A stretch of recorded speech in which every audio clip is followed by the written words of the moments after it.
ala Rasulillah wa ala alihi wa man walah. Rabbi syrah li sadri wa yassir li amri wahlul 'uqdatam min lisani yafqahu qawli.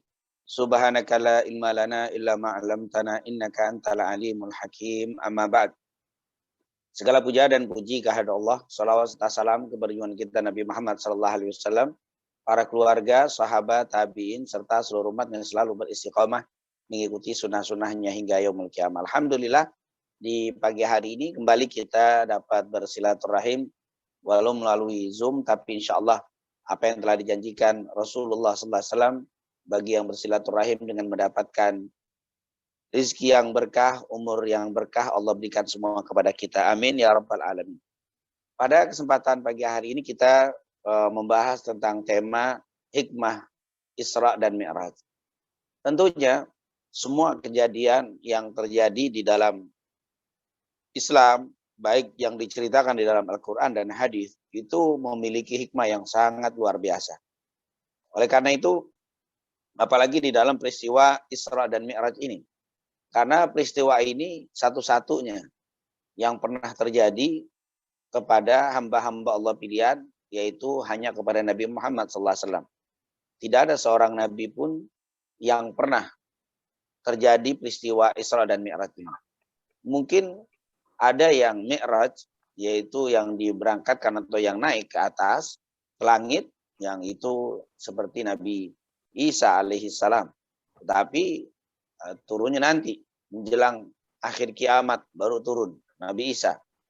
Begitu juga mungkin Nabi Adam alaihissalam, yang turun dari surga, tapi tidak naik lagi kecuali setelah meninggal. Nah, kalau Nabi kita Nabi Muhammad SAW ini, Isra dan Mi'raj ini, betul-betul kejadian yang luar biasa. Terjadinya hanya sebagian malam.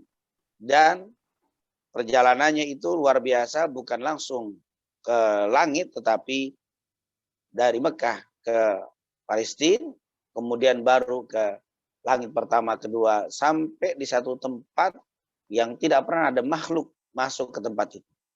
Hatta malaikat Jibril pun tidak pernah masuk ke tempat itu, yang namanya Sidratul Muntaha. Oleh karena itu, kalau kita bicara tentang hikmah Isra dan Mi'raj ini sangat luar biasa.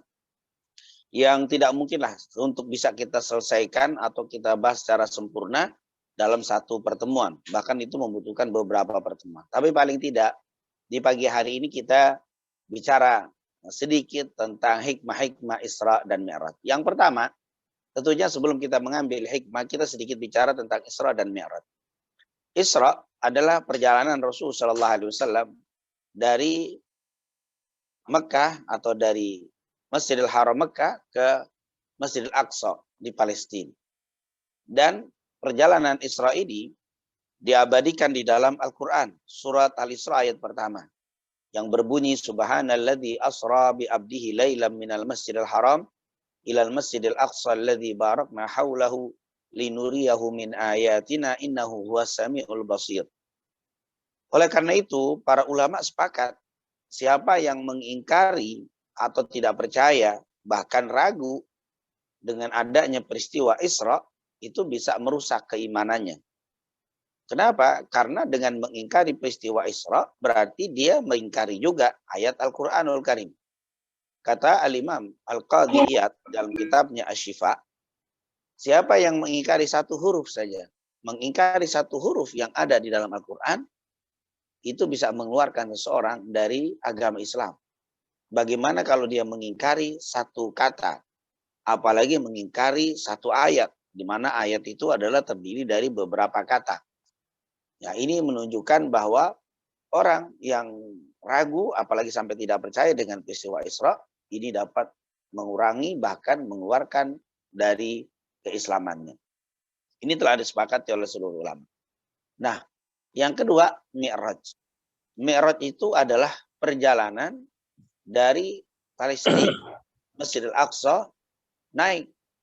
Karena Mi'raj itu artinya su'ud. Su'ud itu artinya naik. Jadi, perjalanan dari Masjidil Aqsa, Palestina, menuju ke langit pertama, kedua, ketiga, keempat, kelima, keenam, ketujuh, sampai ke Sidratul Muntaha. Itu namanya Mi'raj. Mi'raj sendiri memang ada di dalam surat An-Najm, tetapi itu tidak secara jelas seperti surat Al-Isra ayat pertama. Oleh karena itu, kata para ulama, Mi'raj ini lebih jelas diceritakan kejadiannya di dalam hadis Rasul Shallallahu Alaihi Wasallam. Jadi kalau kita baca hadis Bukhari misalkan, di situ kita dapati hadis yang diriwayatkan dari Anas bin Malik, dari Abu Sa'sa'ah. Begitu juga riwayat Imam Muslim dari riwayat Abu Dzar. Artinya hadis ini Sahih Bukhari Muslim dan seluruh ulama sepakat bahwa hadis yang berbicara tentang Mi'raj adalah hadis sahih. Oleh karena itu para ulama bilang, bila ada orang yang mengingkari peristiwa Mi'raj, itu tidak bisa langsung kita kafirkan. Berbeda dengan peristiwa Isra. Karena Isra itu jelas dalam Al-Quran dan tidak memerlukan ilmu yang tinggi di dalam memahami makna Isra. Karena membaca saja secara singkat, Maha Suci Allah yang telah menjalankan hambanya dari Masjidil Haram ke Masjidil Aqsa, yaitu pada malam hari untuk kami perlihatkan kepadanya tanda-tanda ayat kami. Nah, ini sudah nggak perlu ahli tafsir di dalam memahami kata-kata itu. Oleh karena itu, orang yang tidak mempercayai Isra itu langsung dikafirkan oleh para ulama. Berbeda dengan Mi'raj. Mi'raj ini kata para ulama tidak boleh langsung kita kafirkan orang tidak percaya dengan Mi'raj. Harus kita jelaskan lebih dulu kepada orang yang tidak percaya tadi. Kita bawakan dalilnya, kita jelaskan dengan perlahan.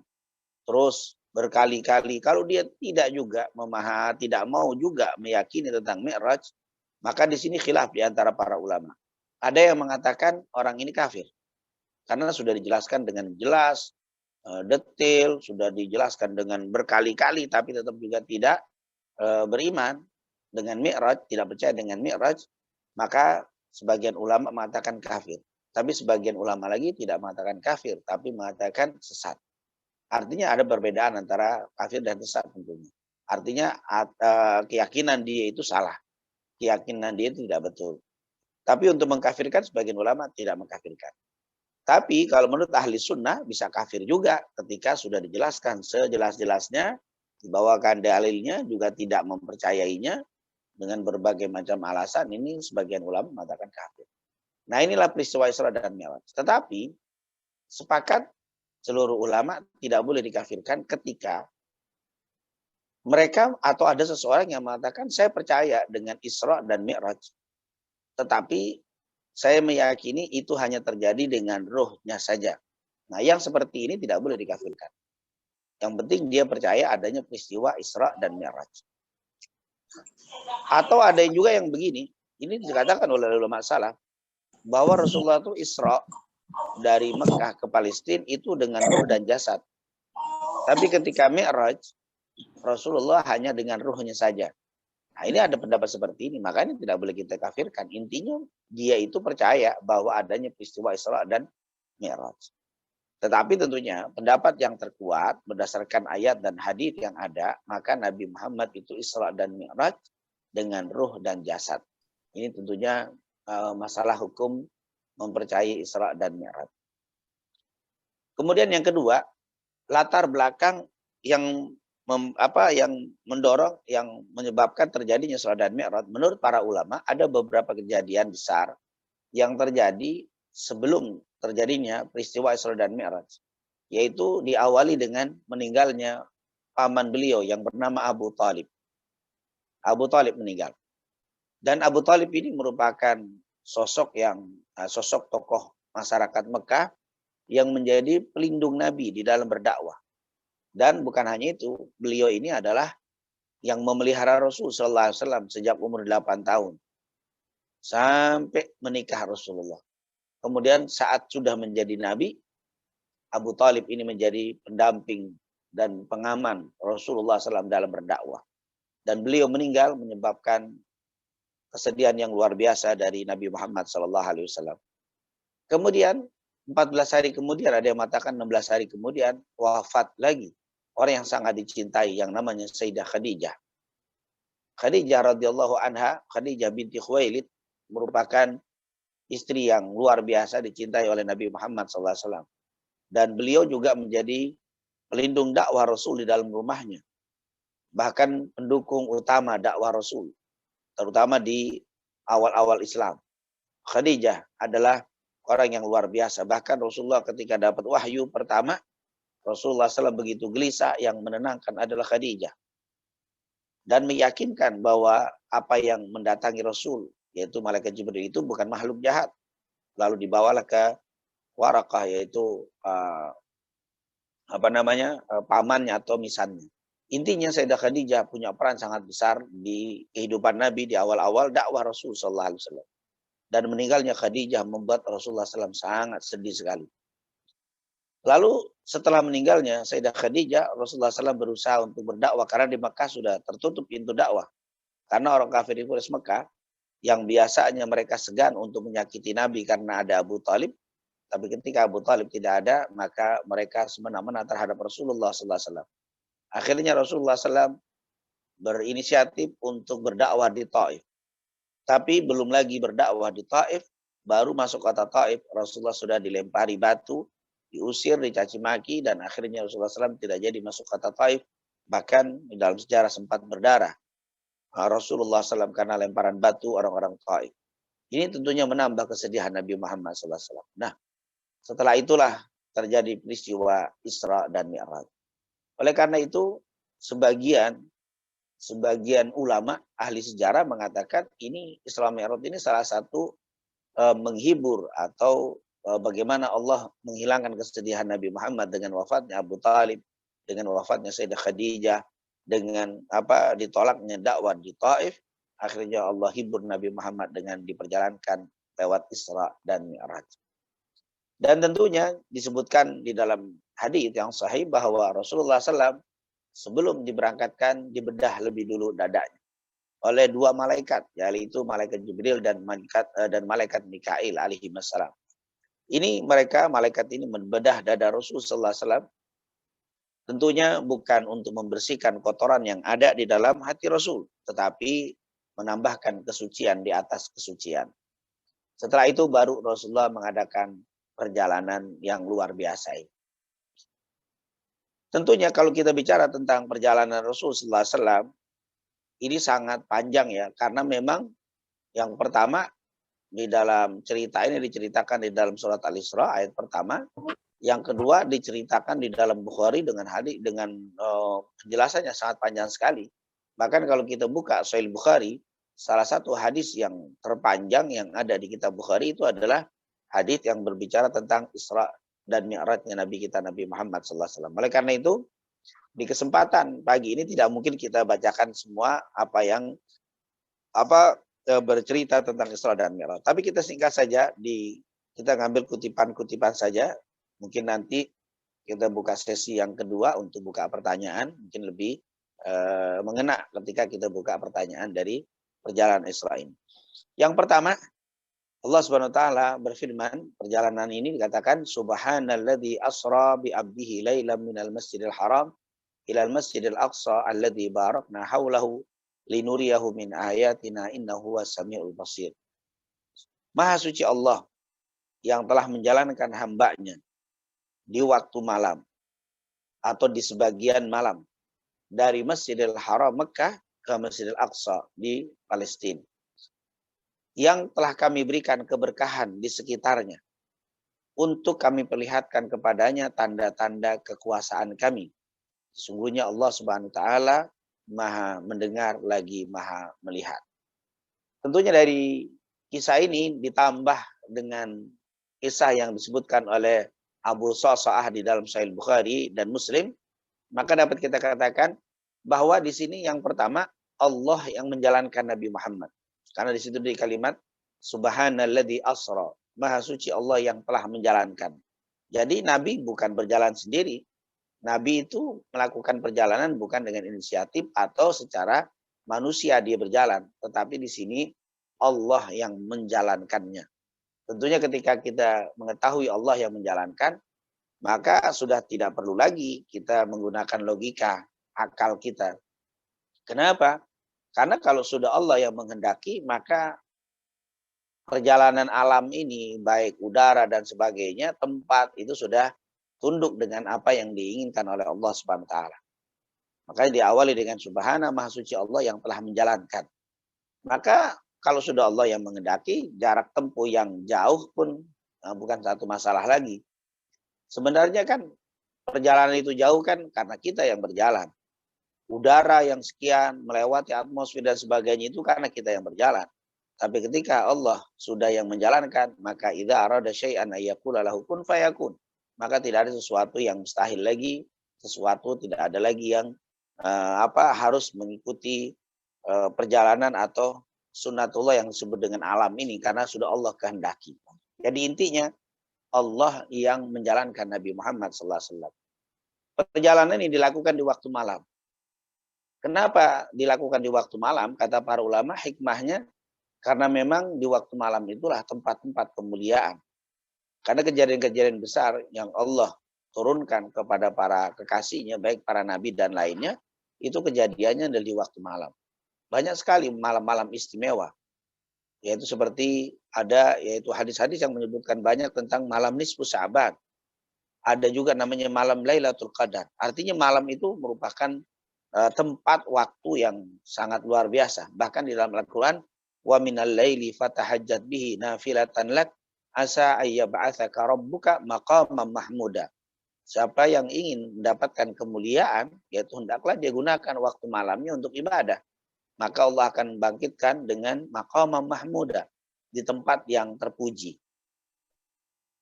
Sering orang-orang Arab suka mengatakan man aradal ula sahiral layali. Man aradal ula sahiral layali. Siapa yang hendak mendapatkan kemuliaan, maka hendaklah dia sering bangun malam. Tidak ada cerita para ulama salaf yang orang itu dijadikan mulia, orang itu dijadikan wali min auliyaillah, kecuali mereka akan menghidupkan waktu malam. Karena malam itu adalah tempat kemuliaan. Oleh karena itu, para ulama mengatakan jadikan siangmu untuk mencari rezeki dan berhubungan dengan manusia, tapi jadikanlah malammu untuk berhubungan dengan Allah Subhanahu wa taala. Tentunya banyak sekali keistimewaan waktu malam ini.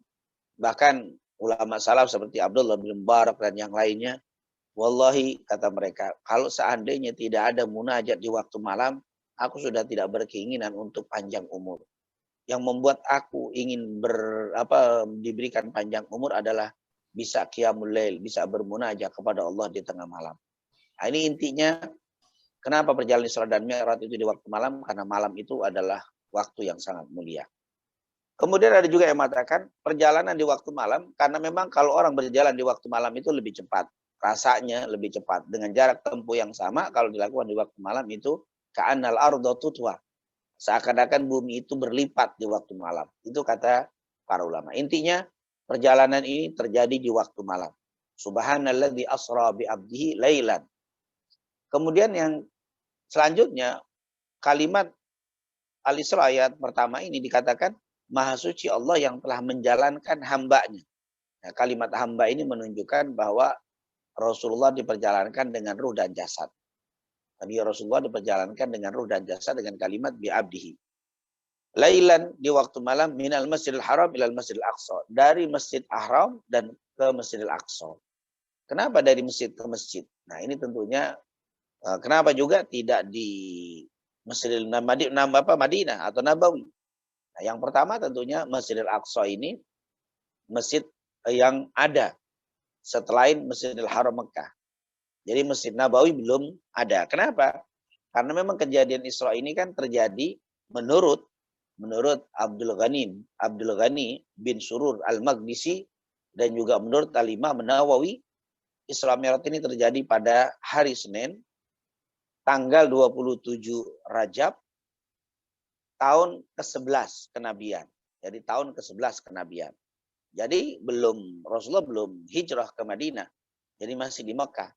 2 tahun kemudian baru Rasulullah hijrah ke Madinah. Itu menurut Abdul Ghani ibn Surur Al-Maqdisi dan menurut Imam Nawawi. Yaitu kejadiannya hari Senin tanggal 27 Rajab tahun ke-11 kenabian. Oleh karena itu masjid yang ada di atas muka bumi hanya 2. Yaitu Masjidil Haram Mekah dan Masjidil Aqsa yang ada di Madinah. Yang ada di Palestina.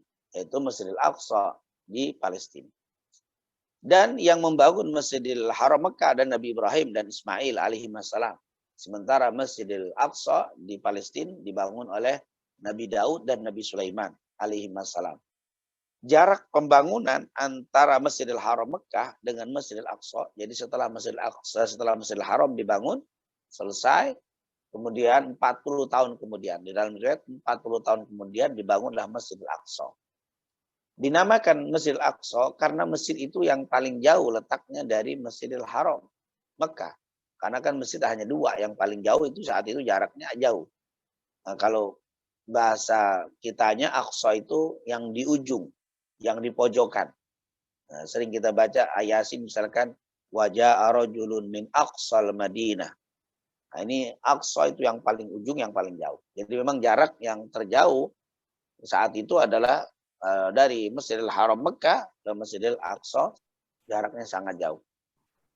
Kemudian tentunya kenapa dari masjid ke masjid, hikmah sangat banyak sekali. Kalau kita mau ngambil hikmah, seakan-akan Allah ingin menunjukkan kepada kita bahwa kita itu seorang muslim terutama yang mencintai Rasul, yang beriman kepada Rasul, hendaknya hati ini selalu terpaut dengan masjid. Hendaklah hati ini selalu terpaut dengan masjid. Seorang muslim tidak boleh lepas dari masjid.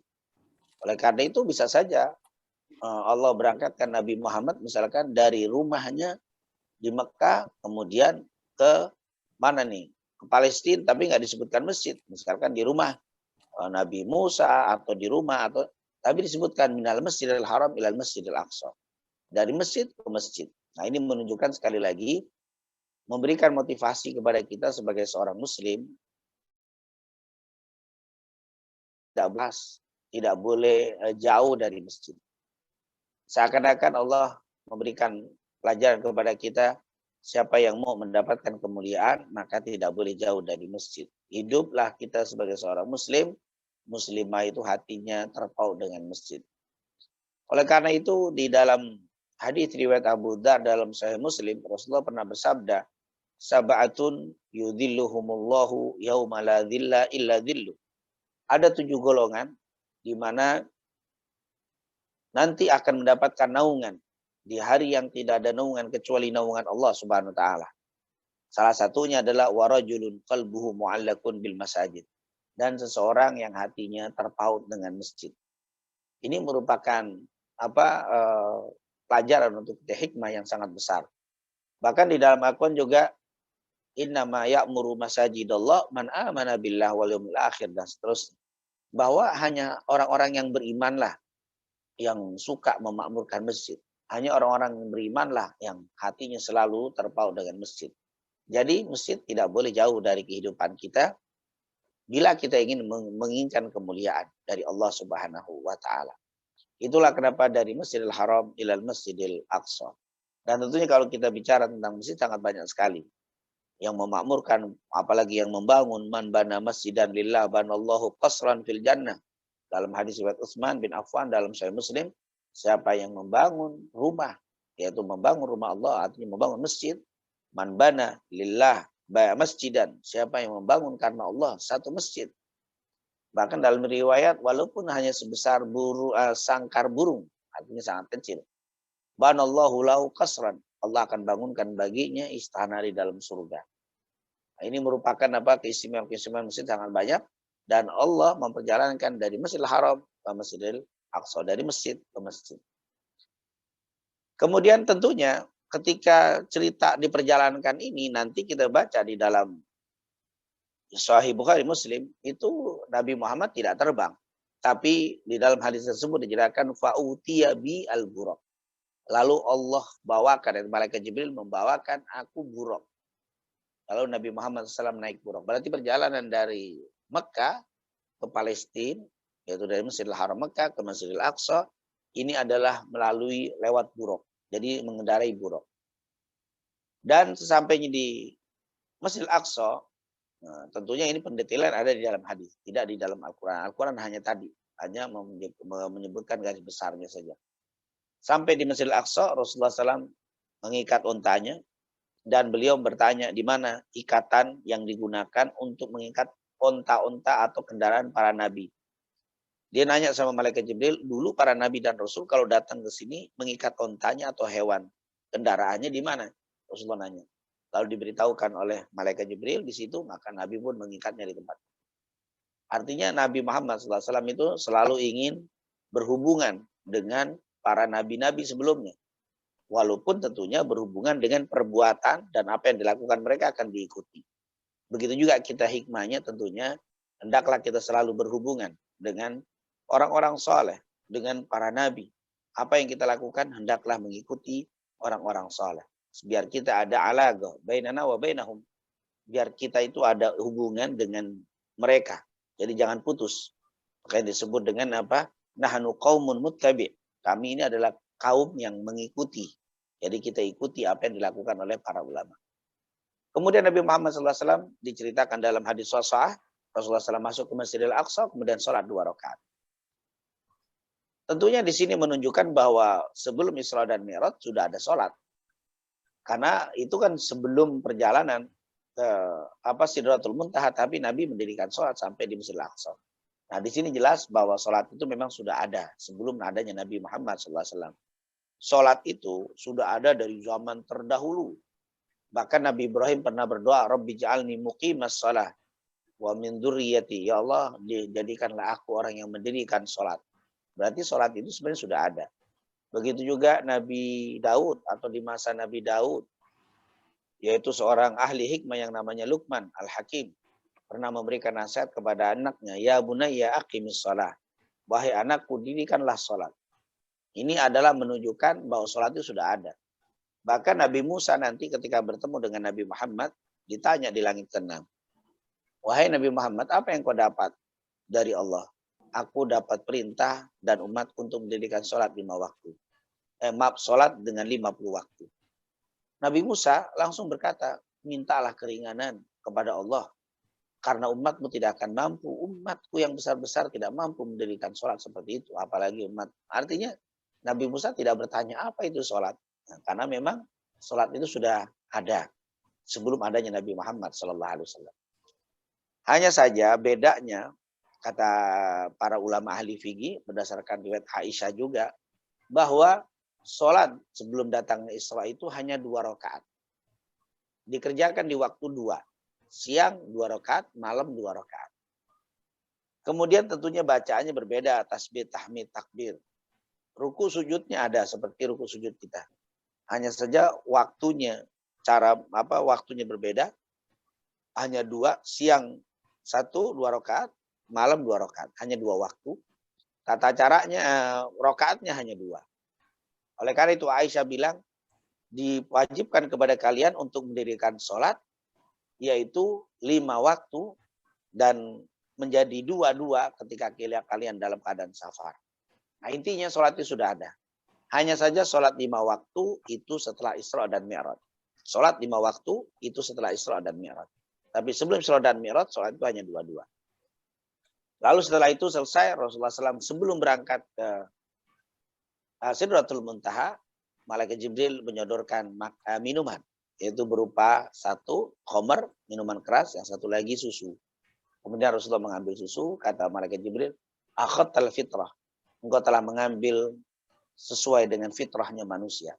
Tentunya waktu itu disodorkan bir, karena zaman itu belum diharamkan bir. Karena ini kejadian Isra yaitu 2 tahun sebelum hijrah ke Madinah. Sementara bir itu baru diharamkan setelah masuk ke kota Madinah. Intinya berangkatlah Rasulullah SAW dengan malaikat. Dan di dalam hadis tersebut, buruk itu tidak ikut. Buruk itu diikat di Masjidil Aqsa. Jadi Nabi berangkat dengan malaikat Jibril tanpa buruk ketika Mi'raj. Ketika Isra dengan buruk, tapi ketika Mi'raj tidak menggunakan buruk. Berangkatlah Nabi Muhammad SAW masuk ke langit pertama, kedua, ketiga, keempat, kelima, keenam, ketujuh. Yaitu di sana tentunya ketemu dengan para nabi, baik yang pertama Nabi Adam, langit kedua Nabi Isa, ada yang mengatakan dengan Yahya, dan kemudian langit ketiga dengan Nabi Yusuf, Idris, sampai kepada Nabi Musa di langit ke-6 dan Nabi Ibrahim di langit ke-7. Nah, tentunya diceritakan di dalam hadis tersebut bahwa Malaikat Jibril itu ketika memasuki langit pertama, dia mengatakan kepada penjaga langit, wa qala Jibril li khazinil sama iftah. Malaikat Jibril itu kalau sudah masuk di langit pertama, sebelum masuk dia bilang kepada penjaga langitnya, "Iftah, bukalah pintu langit ini." Ini menunjukkan bahwa langit itu ada pintu-pintunya. Jadi langit itu ada pintu-pintunya, tidak masuk sebebas-bebasnya begitu aja, tapi ada pintu. Malaikat Jibril bilang, "Iftah." Maka penjaga langit, faqala khazinus sama, maka penjaga langit mengatakan, "Man, siapa yang datang?" Ditanya, padahal itu adalah malaikat Jibril, tapi tetap itu adalah aturan dari Allah. Ditanya, "Man, siapa ini?" Faqala Jibril. Maka malaikat Jibril bilang, "Saya adalah malaikat Jibril." Kemudian, "Hal maka ahad?" Ditanya lagi, "Apakah ada bersamamu seseorang? Apakah engkau datang bersama seseorang?" Qala na'am. "Iya, Muhammad. Bersamaku Nabi Muhammad." Lalu malaikat penjaga langit bilang, "Hal ursil ilai?" Apakah dia dipanggil? Apakah dia diundang? Iya, nah, iya dia dipanggil. Baru dibuka pintu langit tadi. Jadi ternyata setiap pintu-pintu itu ada penjaganya dan berdialog, bertanya. Itu adalah yang diceritakan di dalam hadis. Lalu sampailah, singkat cerita ini sangat panjang sekali, sampailah ke langit ketujuh ketemu dengan Nabi Ibrahim. Di dalam riwayat, Nabi Ibrahim itu langsung mengucapkan salam. Yaitu setelah Assalamualaikum, Waalaikumsalam. Setelah itu Nabi Ibrahim bilang, "Sampaikan salamku kepada umatmu, wahai Muhammad." Jadi luar biasa Nabi Ibrahim itu berkirim salam kepada kita saat Rasulullah menemui beliau. Dan Nabi Ibrahim saat itu bersandar di Baitul Ma'mur. Di mana di dalam hadis Bukhari Muslim disebutkan Baitul Ma'mur sebuah tempat yang apabila setiap harinya masuk itu 70.000 malaikat yang tidak keluar lagi. Dan kalau masuk sudah tidak keluar lagi. Itu menunjukkan begitu besarnya Baitul Ma'mur dan begitu banyaknya para malaikatnya Allah Subhanahu wa taala. Akhirnya setelah sampai di langit ketujuh, berangkatlah Nabi Muhammad ke Sidratul Muntaha tanpa malaikat Jibril. Jadi waktu ke Sidratul Muntaha sendiri Rasulullah. Jadi waktu dari Mekah ke Palestina, malaikat Jibril, Rasul, dan Buraq. Waktu Mi'raj sampai ke langit ketujuh, Rasulullah dengan malaikat Jibril. Tapi dari langit ketujuh ke Sidratul Muntaha, Rasulullah seorang diri. Di sanalah berhadapan dengan Allah Subhanahu wa taala. Khilaf di antara para ulama, apakah Rasulullah melihat Allah, apakah berbicara di belakang tabir. Wallahu a'lam, begitu banyak khilaf di antara para ulama. Intinya Rasulullah mendapatkan perintah 50 waktu. Setelah dapat 50 waktu, Nabi Muhammad SAW pun turun sampai langit ke-6, ketemu dengan Nabi Musa. Ditanyalah sama Nabi Musa, "Apa yang telah engkau peroleh?" 50 salat. Is'al rabbaka takhfif. Mintalah kepada Allah keringanan. Fa inna ummataka la tutiku dzalik. Karena umatmu tidak akan mampu melakukan itu, wahai Muhammad. Mintalah keringanan kepada Allah supaya diringankan, umatmu tidak akan mampu. Akhirnya Nabi Muhammad SAW pun balik berangkat ke menemui Allah dan minta keringanan. Di dalam riwayat berbeda-beda. Tapi riwayat yang terkuat adalah saat minta keringanan dipotong 5. Jadi tinggal 45. Ketemu lagi dengan Nabi Musa, mintalah balik lagi dipotong 5, dipotong 5. Jadi setiap minta keringanan dipotong hanya 5. Ada riwayat dimatakan 10 sekali potong. Tapi yang benar 5 yang paling banyak. Akhirnya kalau dipotong 5 setiap dari 50 sampai menjadi 5, berarti kan sekitar 9 kali pertemuan dengan Allah. Tentunya di sini ada timbul pertanyaan, kok Allah ngasih 50 padahal umatnya tidak kuat? Tentunya Allah Maha tahu. Pasti Nabi Muhammad akan kembali lagi dan pasti akan menjadi 5. Tapi kenapa kok apa hikmah 50 menjadi 5? Tentunya kata ulama banyak memberikan hikmah. Di antaranya menunjukkan begitu sayangnya Allah kepada kita. Seandainya kita siap, Allah akan siap bertemu dengan kita dalam satu hari 50 kali. Ini pertemuan kenapa menunjukkan Allah begitu cinta kepada hamba-hambanya.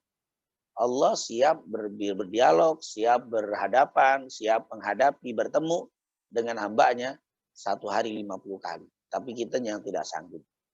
Yang kedua, Allah ingin menunjukkan kepada kita begitu cintanya kepada Nabi Muhammad SAW. Kalau Allah kasih 5, tentunya pertemuan dengan Nabi Muhammad dengan kasihnya hanya sekali.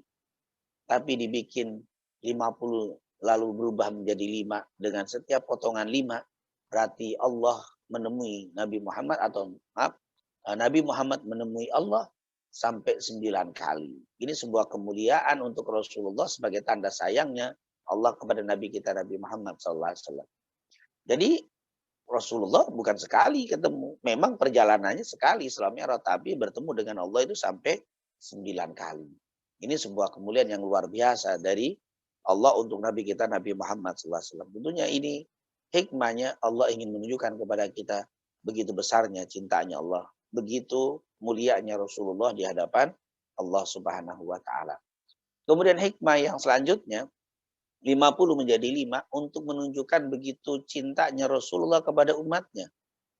Rasulullah bulak-balik mundar-mandir, berangkat pulang 9 kali, jaraknya tidak dekat. Dari langit ke-6 sampai ke Sidratul Muntaha. Hanya demi memikirkan kita. Hanya memikirkan kita. Nabi Musa pun bilang, umatmu tidak akan sanggup. Bukan kamu tidak sanggup. Nabi sangat sanggup. Lebih dari itu pun Nabi sanggup. Tapi umatmu tidak sanggup. Maka Nabi memikirkan kita. Nabi membayangkan kita akan mengalami kesulitan. Maka Nabi berangkat. Maaf, mungkin kalau kita mengurus orang yang kita cintai. Udah sampai 9 kali. Berbulak-balik di tempat yang tidak terlalu jauh saja kita tidak akan mau. Apalagi seperti Nabi Muhammad SAW. Dari langit ke-6. Naik ke langit ke-7. Naik lagi ke Sidratul Muntaha. Itu tempat yang sangat jauh dari langit ke-7 ke Sidratul Muntaha ini. Tidak ada yang mengetahui kecuali Allah. Begitu hebatnya Rasulullah demi kita. Bahkan, maaf, mungkin kita kalau menghadap atasan, sekali meminta permasalahan untuk dibereskan, setelah dibereskan, terus minta ada perubahan-perubahan. Perubahan-perubahan yang kita ajukan kepada atasan kita, mungkin sekali, 2 kali, 3 kali kita akan malu sekali. Kalau kita mau mengadakan perubahan lagi. Nabi Muhammad 9 kali menghadap Allah dengan jarak yang sangat jauh. Dia lakukan itu. Demi apa? Demi cintanya kepada Nabi Muhammad SAW. Demi cintanya kepada kita umat Nabi Muhammad SAW. Wallahi kalau Nabi Muhammad tidak peduli, dia terus, yang penting saya sanggup. Umat saya tidak ada masalah, yang penting saya sanggup. Rasulullah terus turun, tidak kembali kepada Allah. Jangan-jangan kita tidak bisa melakukan aktivitas dan kita akan mengalami kesulitan. Jadi ternyata, kata para ulama, banyak syariat-syariat ini menjadi mudah karena perjuangan Nabi kita Nabi Muhammad. Perjuangan Rasulullah menjadi mudah ini syariat. Oleh karena itu jangan lupa saat kita menjalankan syariat, bersyukur kepada Allah dan berterima kasih kepada Nabi kita Nabi Muhammad SAW. Nah, akhirnya itulah perintah yang paling istimewa yang dibawa oleh Rasulullah SAW tentang sholat. Ini menunjukkan bahwa sholat ini merupakan perintah yang luar biasa. Kalau puasa, malaikat Jibril turun kepada Rasulullah dan membacakan ayat, ya ayyuhalladzina amanu kutiba alaikumusiyam kama kutiba alal ladzina min qablikum la'allakum tattaqun. Semua perintah. Malaikat Jibril turun membawakan kepada Rasulullah membacakan kepada umatnya. Tapi kalau sholat, malaikat Jibril tidak turun dan mengatakan diwajibkan sholat untukmu dan untuk umat. Tidak seperti itu. Allah mengundang langsung Nabi Muhammad. Langsung perintah sholat itu diberikan kepada Rasulullah. Jadi tanpa perantara. Oleh karena itu saat kita mendirikan sholat, sebenarnya kita sedang berhadapan dengan Allah tanpa perantara. Sering kita mendengar hadis qudsi dalam hadis Sahih Bukhari Muslim. Qasamtus shalah baini wa baina abdi nisfain. Bahwa aku telah membagi sholat ini dengan hambaku dengan 2. Ketika dia mengucapkan alhamdulillahirabbil alamin hamidani abdi. Hambaku telah memujiku. Ternyata seperti sholat itu diterima pertama tanpa perantara. Ketika kita mendirikan sholat pun berarti kita sedang berdialog kepada Allah atau berdialog dengan Allah tanpa perantara. InsyaAllah mungkin itu yang bisa saya sampaikan. Sangat banyak sekali hikmah-hikmah lain. Tapi memang karena waktu yang sangat terbatas. Mungkin sampai di situ sesi pertama. Kalau masih ada waktu kami persilahkan untuk buka sesi yang kedua tanya jawab. Silakan. Alhamdulillah, jazakallah Ustaz atas ilmu yang telah diberikan. Mungkin masuk ke sesi kedua. Kami persilakan kepada jamaah apabila mau mengajukan pertanyaan kepada Ustaz. baik terkait dengan tema maupun di luar tema. Kami persilakan kepada jamaah berada, silakan langsung melalui Zoom ini. Silakan.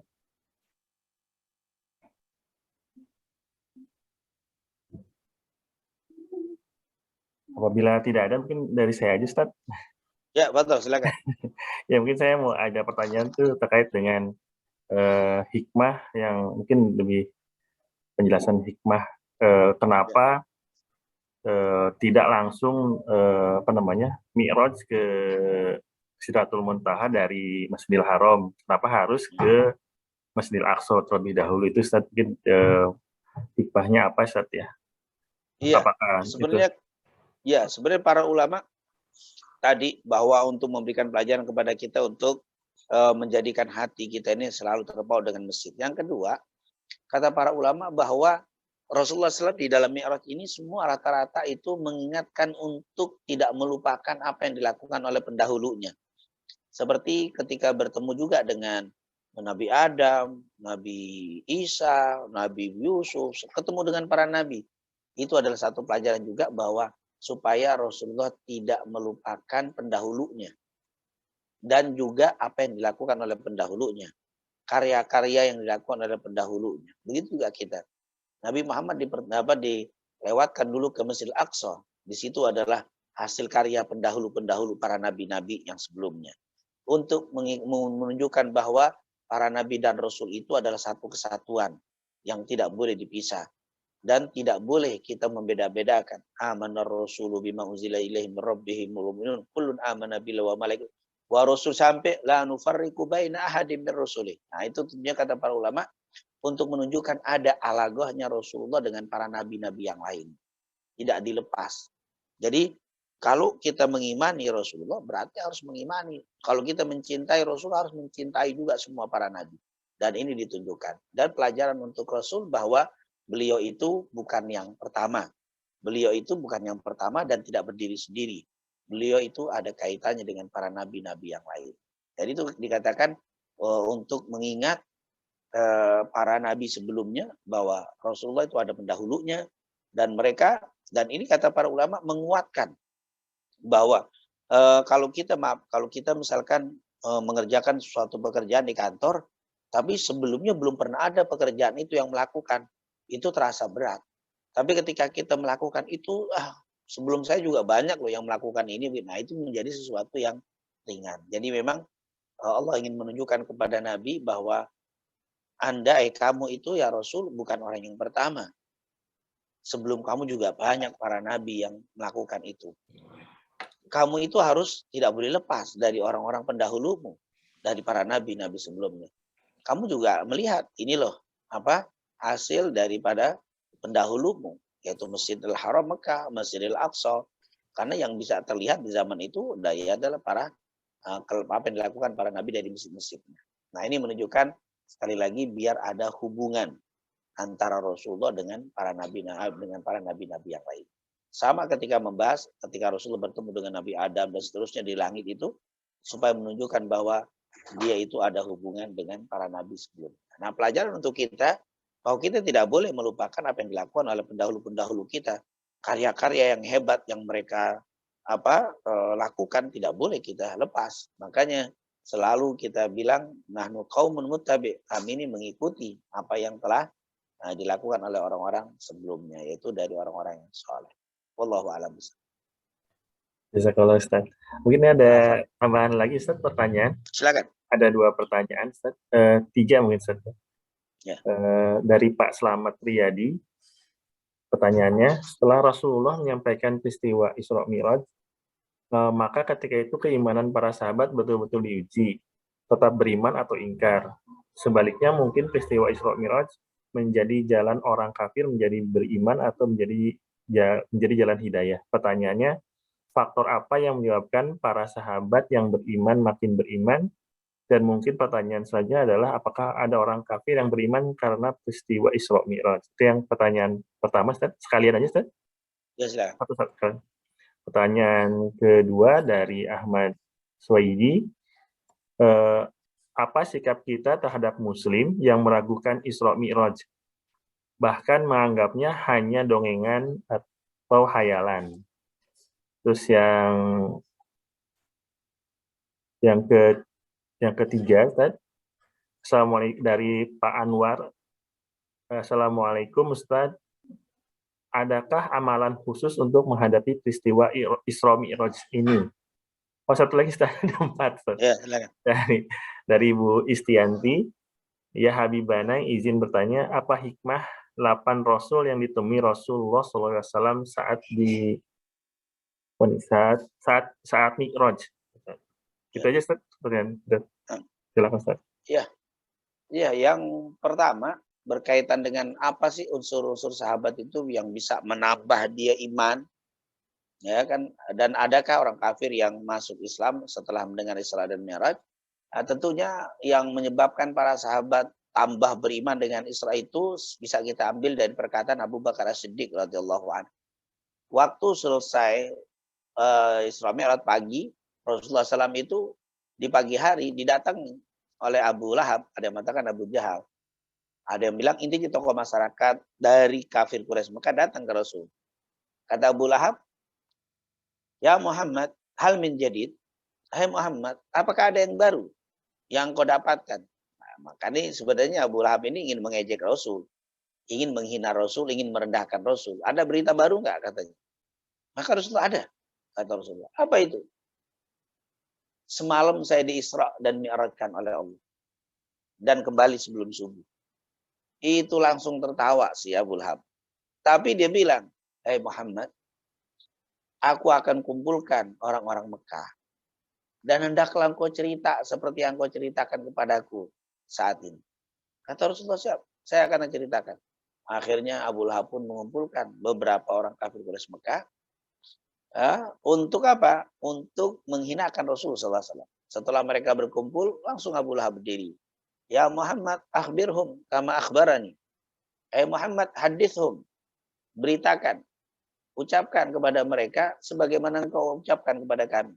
Sebagaimana engkau ucapkan kepadaku. Akhbirhum kama akhbarani. Kasih tahu kepada mereka apa yang terjadi semalam kepada dirimu. Sebagaimana engkau ceritakan tadi kepadaku. Hari Nabi cerita. Jadi sebenarnya penyebaran Isra Mi'raj itu justru yang mulai itu dari orang kafir. Jadi bukan Rasulullah keliling ke Mekah masih tahu kabar Isra Mi'raj, tapi justru orang kafir sendiri yang melakukan pengumpulan massa itu. Setelah diberitakan kepada Nabi, wah itu ternyata lebih banyak tentunya yang menghina. Bahkan ada yang mengejek Rasul Shallallahu Alaihi Wasallam, ada yang menghina Rasul, ada yang bilang wah Rasulullah sudah gila dan seterusnya. Tapi ada juga yang beriman, ada juga yang beriman dengan begitu. Kenapa? Karena saat itu orang kafir Quraisy langsung nanya, "Hai Muhammad," yaitu orang ini sudah pernah pergi ke Syam, pernah pergi ke Palestina. "Akhbirna anil Aqsa." Hai Muhammad, coba beritakan kepada kami bagaimana Masjidil Aqsa itu. Karena dia tahu Nabi Muhammad ini belum pernah pergi ke Aqsa. Akhirnya Nabi Muhammad SAW menceritakan semua yang ada di Masjidil Aqsa. Sampai pintunya, jendelanya, tiang-tiangnya. Akhirnya orang yang menanyakan itu yang tadinya hendak mengejek tercengang. Mereka kaget.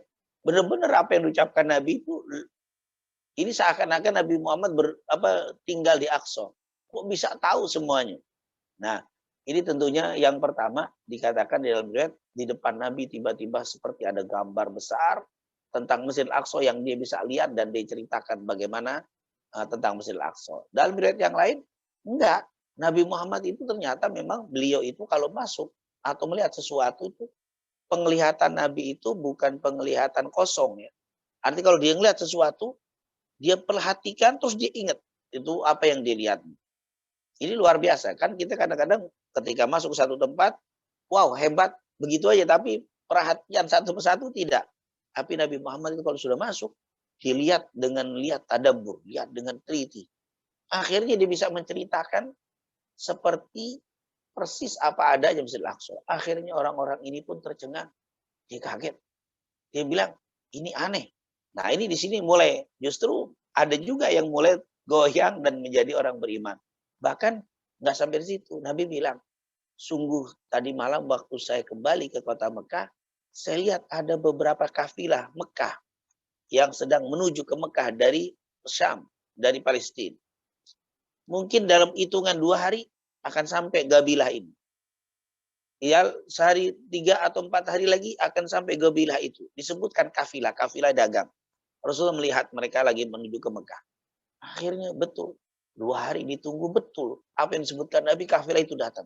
Kafilah ini datang. Semua yang disebutkan Nabi betul. Akhirnya mereka betul-betul, wah ini Muhammad bukannya menghayal, bukannya. Tapi sebagian yang tidak suka, sebagian yang musuh seperti Abu Lahab malah ingin mencaci maki dan merendahkan. Tapi sebagian orang yang pernah ke Palestina Al-Aqsa, pernah ke Palestina, terus kafilah-kafilah itu pun akhirnya banyak juga yang beriman kepada Rasulullah SAW. Dan itu adalah, jadi kalau ditanya apakah ada yang beriman. Karena memang semua harus, ya maaf, orang-orang kafir jahiliyah waktu itu, dia tidak percaya dengan cerita wahyu. Tapi dia ketika cerita tentang realita, bentuknya, perjalanannya, kafilah datang, betul. Akhirnya mereka juga goyang dan mereka banyak juga yang beriman. Dan kenapa para sahabat lebih kuat imannya? Seperti dikatakan oleh Abu Bakar. Salah satu orang yang mendengar tadi, yang dibawa oleh Abu Lahab, yang mengejek Rasulullah, itu datang. Tokoh kafir Quraisy Mekah datang juga ke Abu Bakar. Apa kata tokoh kafir Quraisy Mekah ini? Wahai Abu Bakar, apa engkau tahu? Kenapa kata Abu Bakar? Abu Bakar belum dengar cerita itu. Karena memang orang kafir lebih dengarnya daripada Abu Bakar. Ada apa katanya? Sahabatmu, maksudnya Nabi Muhammad SAW, telah melakukan perjalanan yang sangat unik. Sangat aneh, nggak masuk akal. Apa itu? Kata Abu Bakar. Dia cerita, tadi malam sudah melakukan perjalanan dari Mekah ke Palestina. Jadi justru yang diingkari pertama itu oleh kafir Quraisy Mekah bukan naik ke langitnya, tapi dari Mekah ke Palestina lalu balik sebelum subuh. Itu yang diperkarakan. Karena mereka biasanya kalau mengadakan perjalanan dari Mekah ke Palestina waktu sebulan. Harus sebulan, PP itu harus sebulan paling cepat. Ini dalam waktu 1 malam. Makanya mereka tahukah kami, Nabi Muhammad mengadakan perjalanan dari Mekah ke Palestina dalam 1 malam. Dan sebelum subuh dia kembali lagi. Apa kata Abu Bakar? Wallahi, demi Allah, lebih dari itu aku percaya, kata Abu Bakar. Kenapa? Orang sebelumnya dia mengaku sebagai seorang nabi dan rasul, saya percaya. Apalagi hanya perjalanan Isra. Apalagi hanya perjalanan Mi'raj. Kata Abu Bakar, orang yang sudah mempercayai keimanan, mempercayai kenabian Nabi Muhammad, mempercayai kalau dia seorang rasul, maka tidak ada lagi berita yang lebih besar daripada itu. Oleh karena itu, seandainya berita Isra Mi'raj lebih dari itu, saya akan percaya. Kenapa? Karena kenabian dan kerasulan Nabi Muhammad lebih dari peristiwa itu. Nah, itu luar biasa. Jadi sebenarnya kata Abu Bakar Siddiq, ketika kita mengakui Nabi Muhammad seorang nabi, seorang rasul, maka cerita-cerita Isra Mi'raj itu kecil, bukan sesuatu yang besar. Maka kenapa mesti ragu? Lebih dari itu saya percaya ceritanya. Kenapa? Karena saya sudah mempercayai dia seorang nabi dan seorang rasul. Akhirnya berita itu sampai jawaban Abu Bakar itu sangat luar biasa sampai ke Nabi, dan Nabi akhirnya nyebutnya As-Siddiq. Dari Abu Bakar itulah disebut dengan As-Siddiq gara-gara peristiwa Isra dan Mi'raj. Nah, itulah mungkin kenapa para sahabat kok jadi tambah beriman. Bukan mengoyangkan tapi tambah iman. Kenapa? Karena memang ketika mereka mempercayai Nabi sebagai seorang nabi, sebagai seorang rasul, nah berita Isra itu mudah kecil. Kenapa? Karena dia kenabiannya itu yang lebih besar, kerasulan itu lebih besar daripada peristiwa Isra dan Mi'raj. Nah, itu yang pertama. Adapun yang kedua ya, masalah amalan-amalan untuk menghadapi ini sebenarnya tidak ada. Ada sih amalan ulama-ulama melakukan itu boleh-boleh saja, tapi kalau dalam hadis tidak ada amalan khusus untuk 27 Rajab ini, atau untuk saya pernah mendengar ada ustadz yang bilang kita disuruh puasa. Oh bagus, karena puasa itu kan Rajab ini kan bulan haram, tapi secara umum sebenarnya. Tapi kalau puasa Rajab pahala sekian-sekian itu tidak ada hadisnya. Tapi boleh nggak puasa? Boleh, tapi jangan berpegang dengan hadis yang mengatakan pahala sekian ini sekian, itu tidak. Puasalah secara umum, karena memang Rajab ini adalah bulan haram, dan bulan haram itu disuruh kita banyak beramal soleh. Bahkan kata Abdullah bin Abbas, siapa yang beramal soleh di bulan Rajab ini akan dilipat gandakan oleh Allah Subhanahu wa Ta'ala.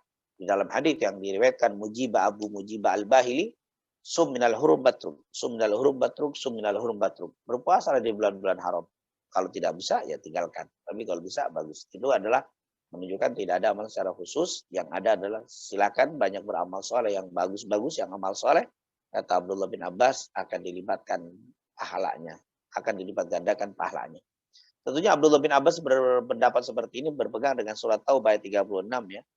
Inna iddata syuhuri indallah 12 syahran fi kitabillah yauma khalaqas samawati wal ard minha arba'atun hurum. Dzalika dinul qayyim fala tadlimu fihinna anfusakum. Ini adalah surat At-Taubah. Wa qatilul musyrikina kafatan kama yuqatilunakum kafa wa'lamu annallaha ma'al muttaqin. Berarti di sini amalan yang baik kata Abdullah bin Abbas di bulan Rajab ini akan dilipat gandakan. Tetapi secara khusus disebutkan amalan itu pahala sekian-sekian, tidak ada dalil. Bukan berarti tidak ada dalil tidak boleh diamalkan, bukan. Kalau beramal jangan mengharapkan dalil-dalil itu yang lemah atau yang tidak ada itu. Berpeganglah dengan amalan yang umum, semua amal baik akan dilipat gandakan, akan berlipat pahalanya di bulan Rajab. Wallahu a'lam. Kemudian berkaitan dengan itu ada satu lagi saya sebelum Ibu Istiah berkaitan dengan bertemu dengan para nabi itu sebelum saya kelewat, saya lupa tadi. Tapi nggak apa-apa, kita langsung pertemuan apa itu tadi yang kedua? Sikap kita terhadap Muslim yang melakukan. Oh iya, betul. Sikap kita terhadap orang yang tidak percaya dengan Isra dan Mi'raj. Wah, ini bahaya sekali. Nah, apalagi sampai dibilang fiktif, ada belak dongeng dan seterusnya. Wah, itu kalau memang orang itu dekat sama kita, usahakan untuk terus kita dekati, kita kasih keterangan. Kalau memang kita tidak bisa, kita lihat ini orang ini sukanya sama siapa ya? Lebih percaya dengan siapa? Dengan Ustadz Fulan. Boleh kita kasih tahu Ustadz Fulan itu. Ustadz ini minta maaf, ini saudara teman saya, ini tidak percaya dengan Isra. Dan wah ini bahaya sekali. Nanti biar Ustadz itu yang menjelaskan. Karena tadi ya, Isra ini kata para ulama, amana man aman wa kafara man kafar. Amana man aman. Amana berimanlah orang-orang yang beriman. Maksudnya amana man aman, percaya, berimanlah orang yang percaya dengan peristiwa Isra, wa kafara man kafar, dan kafirlah orang yang ingkar. Nah, ini tentunya sangat berbahaya sekali kalau tidak percaya dengan Isra. Nah, sikap kita bagaimana tentunya? Kata Rasulullah SAW, unsur akhaka, tolonglah saudaramu, zaliman aw madlum, baik yang terdolimi atau yang mendolimi. Ya, ini kata-kata dolim bukan hanya memukul orang, bukan hanya mengambil orang lain. Artinya melakukan sesuatu, meyakini sesuatu bukan pada tempatnya, itu namanya dolim. Ini saudara kita, kalau kita memang cinta, kita sayang, teman ini hendaklah kita selamatkan dengan diberikan keterangan-keterangan tentang Isra dan Mi'raj. Yaitu kenapa? Kalau mengingkari ini berbahaya sekali karena bisa menjadikan kafir. Tapi bagaimana sikap kita? Tetap kita baik, kita dekati dengan kebaikan kita, insya Allah itu dakwah bagi kita. Tapi kalau sudah dia ini didekati malah mempengaruhi kita, kita kasih tahu malah dia ngeyel dan susah, ya sudah. Yang penting kita sudah berusaha, kita sudah maksimal mengajak, maka biarkan dia urusannya dengan Allah Subhanahu wa taala, dengan harapan insya Allah ketika dia bertemu dengan seseorang yang bisa memberikan penjelasan yang cukup puas untuknya, insya Allah akan berubah. Jadi kita perlu kasihani kalau ada yang seperti ini. Kalau saudara kita, wah kita harus berjuang untuk memberikan keyakinan. Kalau keluarga kita wajib. Tapi karena ini teman, tidak bisa kita paksa. Maka tetap kita bergaul dengan baik dan kita ajak, mungkin diajak ke kajian, ke majelis ilmu, atau menemui orang-orang yang dia percaya, yang dia yakini, insya Allah itu akan bisa merubah keyakinan tadi. Nah, yang terakhir berkaitan dengan hikmah pertemuan dengan para nabi. Kenapa nabi tertentu saja? Ini tentunya kata para ulama diceritakan kalau Nabi Adam yang pertama itu untuk menunjukkan bahwa yang harus kita muliakan pertama itu adalah orang-orang kakek-kakek kita, orang-orang tua kita. Itu yang ditemukan pertama, langit pertama ketemu dengan Nabi Adam. Nah, ini tentunya kita dengan orang tua. Jadi Nabi ingin diingatkan, inilah orang tuamu. Ini adalah kakek moyangmu yang pertama. Nah, ini menunjukkan bahwa kita juga begitu. Apapun prestasi yang kita peroleh, jangan pernah melupakan orang tua kita. Orang tua kita adalah segala-galanya tentunya. Ridha Allah fi ridha al-walidain wa suhtullah fi suhtil walidain. ridhonya Allah terletak pada ridhonya orang tua kita. Maka jangan pernah kita melupakan orang tua. Jadi ternyata ada hikmah-hikmah. Bahkan di situ ketemu dengan Nabi Adam itu, Nabi Adam melihat ke kanan, tersenyum, melihat ke kiri, nangis. Waktu ditanya, kenapa? Kata Malaikat Jibril, waktu itu dijelaskan bahwa Nabi Adam itu melihat ke kanan, melihat anak keturunan yang baik-baik. Melihat ke kiri, melihat keturunan yang tidak baik. Ternyata luar biasa, Nabi Muhammad dikasih tahu bahwa apapun yang kau lakukan, bukan hanya dilihat oleh Allah, tapi juga dilihat oleh orang tuamu, oleh kakekmu yang luar biasa. Dan ini tentunya membuat semangat Nabi Muhammad untuk berdakwah. Mengajak orang-orang ini biar orang tuanya, kakeknya, Nabi Adam ini tidak sedih terus karena kemaksiatan. Maka Nabi Muhammad berjuang mengajak umatnya, manusia, supaya tidak bermaksiat. Nah ini luar biasa, hikmah yang besar. Di langit kedua ketemu dengan Nabi Isa. Tentunya Nabi Isa ini adalah keluarga yang paling dekat, yaitu Nabi yang paling dekat dengan Nabi Muhammad SAW. Karena memang Nabi sebelum Nabi Isa, sebelum Nabi Muhammad lahir, Nabi Isa yang paling banyak memberitakan kelahiran Nabi Muhammad SAW. Seperti dalam surat Shaf itu kan, wa idh qala Isa ibnu Maryam, dikatakan, ya Bani Israel, inni Rasulullah ilaikum musaddiqan lima baina yadayya wa mubasysyiran bi rasulin, ya musaddiqan lima baina yadayya minat Taurat. Terus di situ ada kalimat wa mubasysyiran bi rasulin ya'ti min ba'di ismuhu Ahmad. Jadi Nabi Isa itu orang yang selalu mubasysyiran. Itu kalau mubasyir itu bahasa kita adalah orang yang selalu gembira, menggambarkan dengan kabar gembira. Wa mubasysyiran bi rasulin ya'ti min ba'di ismuhu Ahmad. Nabi Isa itu selalu memberikan kabar gembira kepada Bani Israel, nanti akan datang seorang Rasul yang datang setelah aku yang namanya Ahmad. Jadi Nabi Isa itu sangat berharap bertemu dengan Rasulullah. Bahkan kata para ulama, kalau kita baca sejarah tentang Nabi Isa itu paling sering berdoa supaya dijadikan umat Nabi Muhammad. Nabi Isa paling sering berdoa supaya dijadikan umat Nabi Muhammad. Karena dia begitu cinta, begitu bangga dengan Nabi Muhammad. Sampai-sampai kalau dicerita tentang Nabi Muhammad itu gembira. Nabi Isa itu, padahal jaraknya 500 tahun lebih baru lahir Nabi Muhammad. Tapi jauh, 500 tahun sebelum kelahiran Nabi Muhammad, Nabi Isa itu paling gembira kalau bercerita tentang Rasulullah. Seperti tadi, wa mubasysyiran bi rasulin ya'ti min ba'di ismuhu Ahmad. Dan aku adalah pembawa kabar gembira yang akan datang nanti setelahku seorang nabi yang bernama Ahmad. Jadi di situ dia pertemukan dengan apa? Nabi Isa. Karena dia itu orang yang paling luar biasa kepada Rasulullah SAW. Dan ini menunjukkan juga pelajaran bahwa untuk orang-orang Nasrani, bagaimana kalau kita mencintai Nabi Isa, harusnya dia mencintai Rasul Sallallahu Alaihi Wasallam, karena memang yang menunggu kelahiran Nabi Muhammad itu yang luar biasa adalah Nabi Isa. Dan akhirnya dia juga dikabulkan nanti. Makanya Nabi Isa itu kedudukannya bukan hanya sebagai seorang Rasul. Dia itu seorang Rasul, dia itu seorang sahabat, dia juga seorang umat. 3. Kalau kita kan umat, bukan sahabat. Itu kalau sahabat ya sahabat, bukan Rasul. Ini 3. Rasul, sahabat, umat. Kenapa Rasul? Karena dia seorang Rasul memang, Nabi Isa. Sahabat karena bertemu dengan Nabi di langit yang kedua.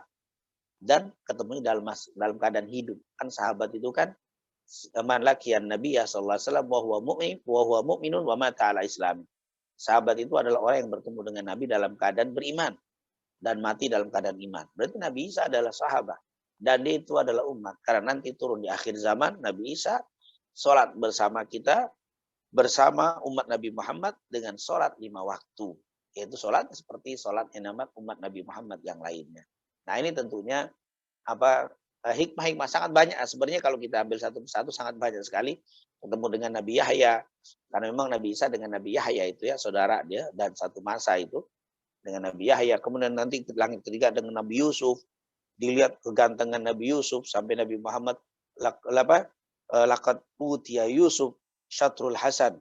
Sungguh Nabi Yusuf sudah diberikan setengah ketampanan.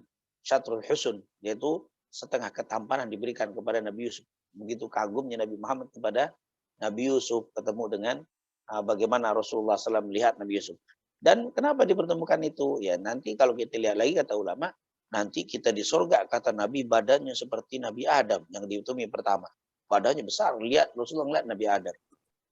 nanti umur kalian seperti Nabi Isa. Nabi Isa dia temu di langit, yaitu umur 33-an. Ketemu muka kalian seperti Nabi Yusuf, gantengnya luar biasa. Nabi melihat bagaimana gantengnya Nabi Yusuf dan seterusnya dan seterusnya. Itu hikmah-hikmah yang sangat banyak sekali ketemuan dengan para nabi. Nanti ketemu Nabi Idris di langit yang keempat. Kenapa? Karena Nabi Idris selalu dia makanan iliyah, yaitu Nabi Idris selalu minta di tempat yang tinggi dan ditaruh di tempat tinggi, yaitu di tempat magam yang tinggi. Ternyata Nabi Idris itu selalu meminta kepada Allah dan Allah berikan. Artinya kita juga jangan pernah bosan untuk meminta kedudukan yang tinggi di hadapan Allah. Insya Allah Allah akan berikan kedudukan yang tinggi. Ketemu dengan Nabi Musa. Nabi Musa ini yang paling banyak bicara, oleh karena itu yang mengusulkan untuk minta keringanan Nabi Musa, bukan Nabi Ibrahim. Padahal yang ketemukan Nabi Ibrahim dulu setelah turun dari Sidratul Muntaha. Nabi Musa ini sangat kritis dan suka banyak berdialog ya, makanya dapat gelar Kalimullah. Itu Nabi Musa.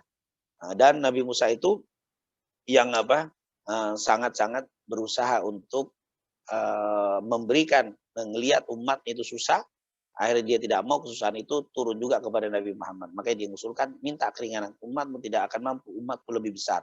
Artinya dia tidak mau Nabi Muhammad mendapatkan itu. Yang ketiga juga Nabi Musa bilang, kalaupun aku tidak bisa melihat Allah, karena Nabi Musa pernah di Bukit Tur Sina ingin melihat Allah tapi tidak mampu. Lalu dia bilang, kalaupun saya tidak bisa melihat Allah, paling tidak saya bisa melihat muka Nabi Muhammad yang bertemu dengan Allah Subhanahu wa taala.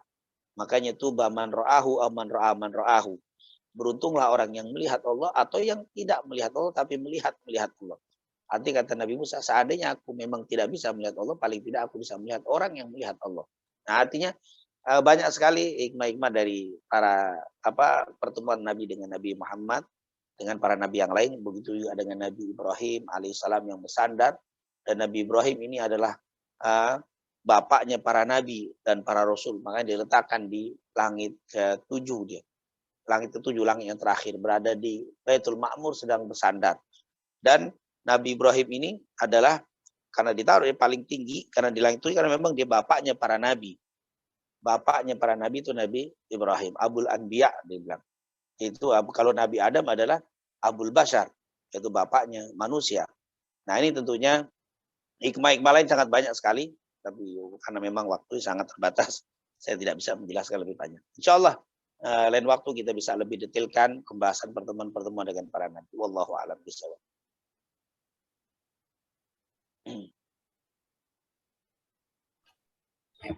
Assalamualaikum warahmatullahi wabarakatuh. Habibana, Ustaz Abdurrahman, saya hormati, dan Bapak Ibu jamaah Musola Muklisin P2 di Direktur Jenderal Anggaran.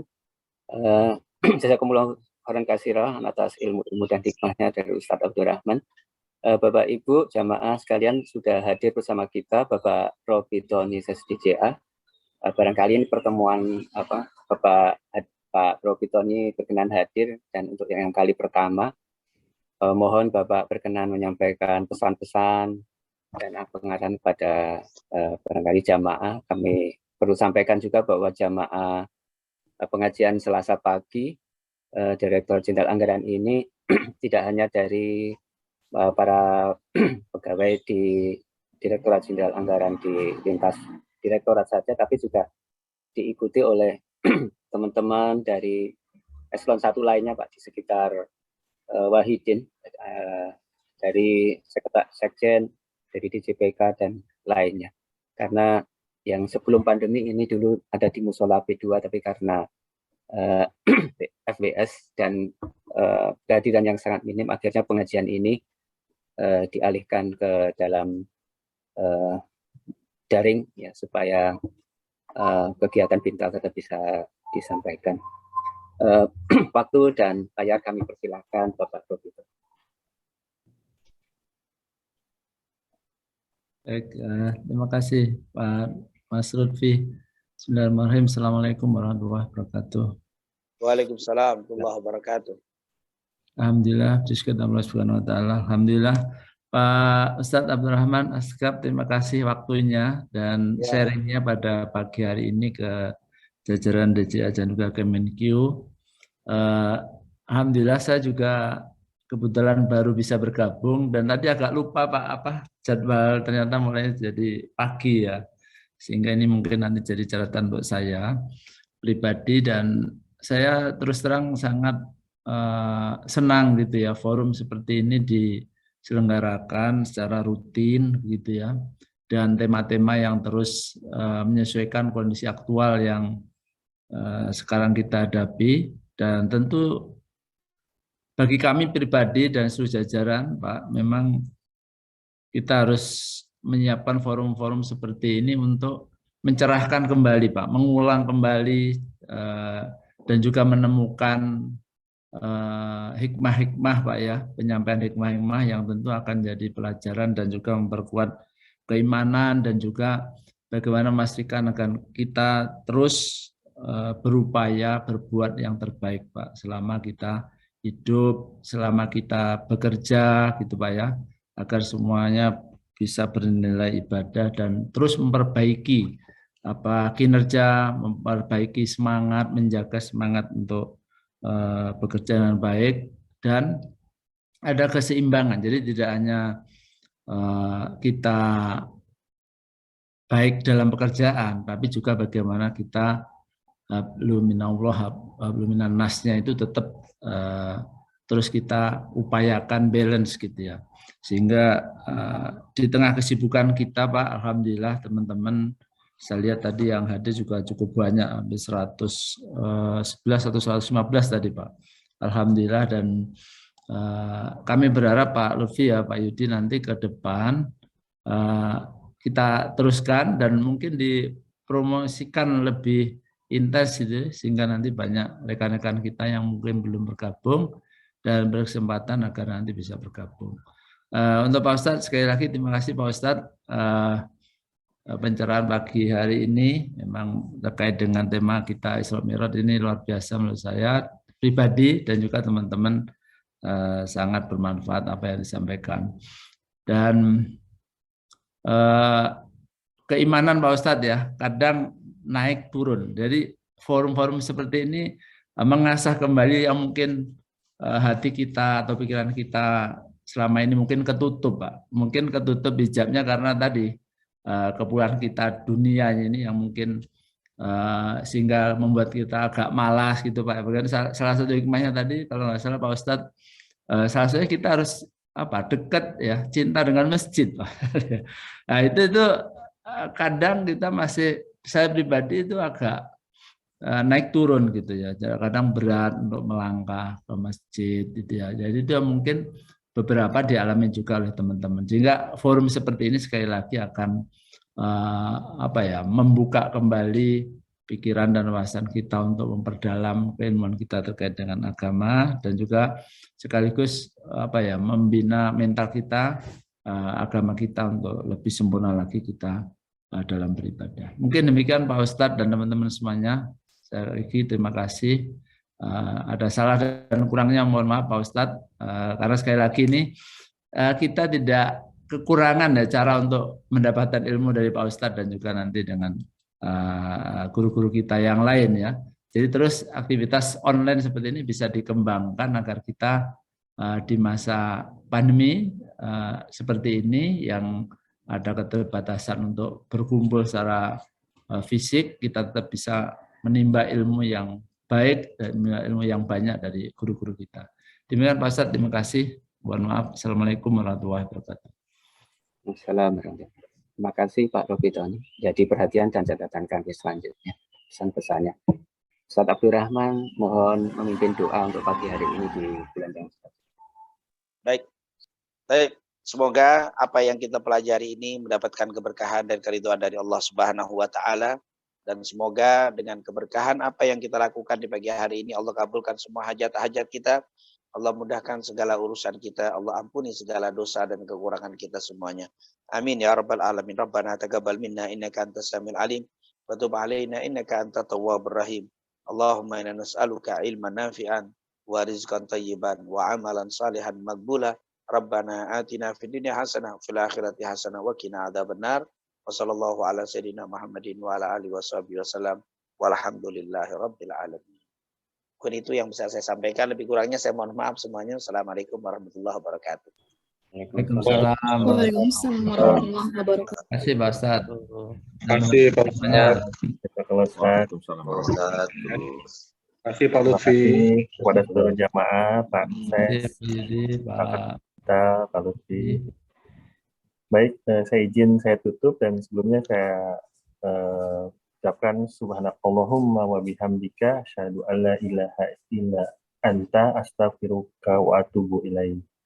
Mohon izin saya tutup.